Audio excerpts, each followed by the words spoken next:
hatag na late og hatag karon kay nagstorya ko ng good sa akong anak. So karon ra ta maghatag og gatas o biscuit para sa stray cats. Nya ay bahaw para sa katong langgam ba nga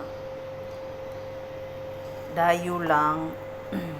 Ano siya, magpakaon na ta, tara.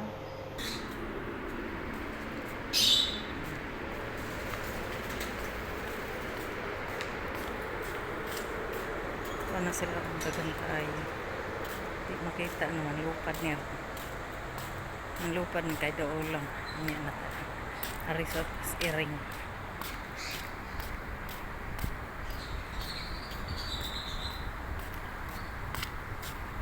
Nalit naghatag kay nagstorya mi sa akong anak. Ayun, stray cats, pero mga baby, mga kittens o pa sige pangalawang madara o parang mga langga, mga dayo ra na sila, mga lupat. Butangan na nako ngani. Pero ganan na sila kanon, so yatag taning bahaw kay wa may paon ani. Wala pa ko mag-diet Impas dyan yung bahaw sa adobo ba.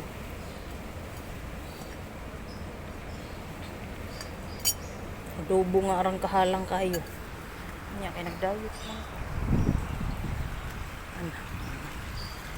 Maora na naghingon nanginom na sila. Nanginom na sila sa gatas.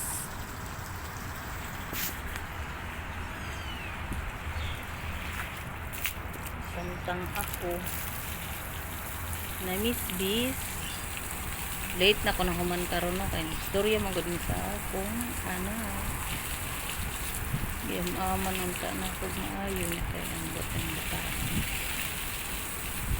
Sige lang sagot karon.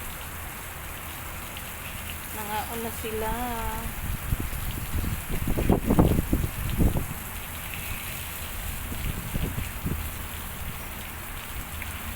Ini na gatas.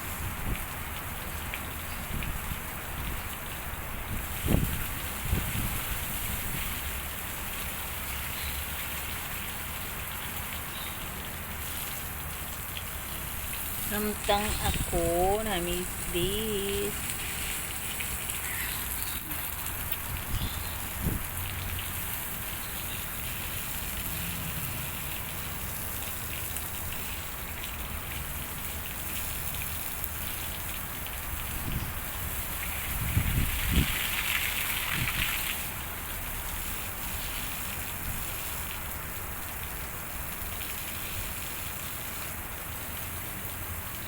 Huwebes karon ugma Biyernes na napod ni bisita.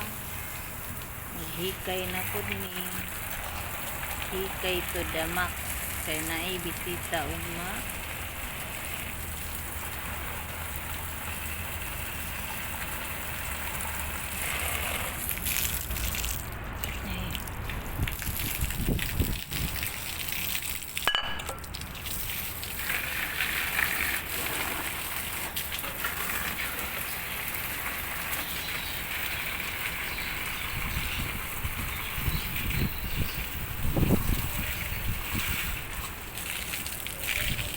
Let's go. Tapos na. Magtuta sa ikaw man ako bang bisbir niya ako mag-hus gabi. Mag-hus ko niyang gabi kay ugma man Friday. Niya nang gabi para limpyo na nga pa ko sa kwarto ni Madam sa iyang ilisanan. Tanaw na to og unsay nindot kay bumbilya. Nagsagol ang bulak niya ba pink o kanang orange.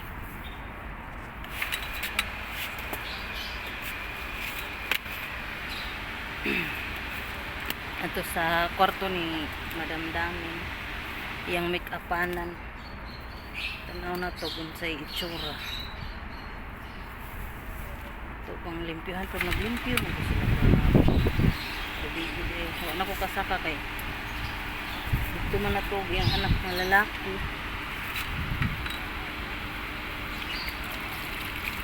Ito nga na ko nisaka nga dito. Hindi rin ako mabisbisan. Isa na ko gamay.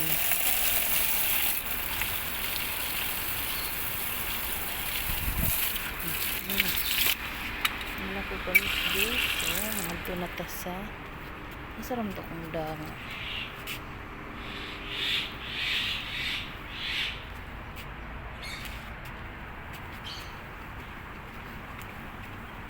Nabasa na yung cellphone ko.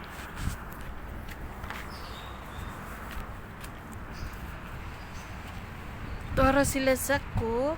Kompleto sila. Haman sila nang inamugatas. Kinadlok na ako. Inom ba sila? Iglakaw na ko. Ayang mother. Okay. Mato na ta sa cook.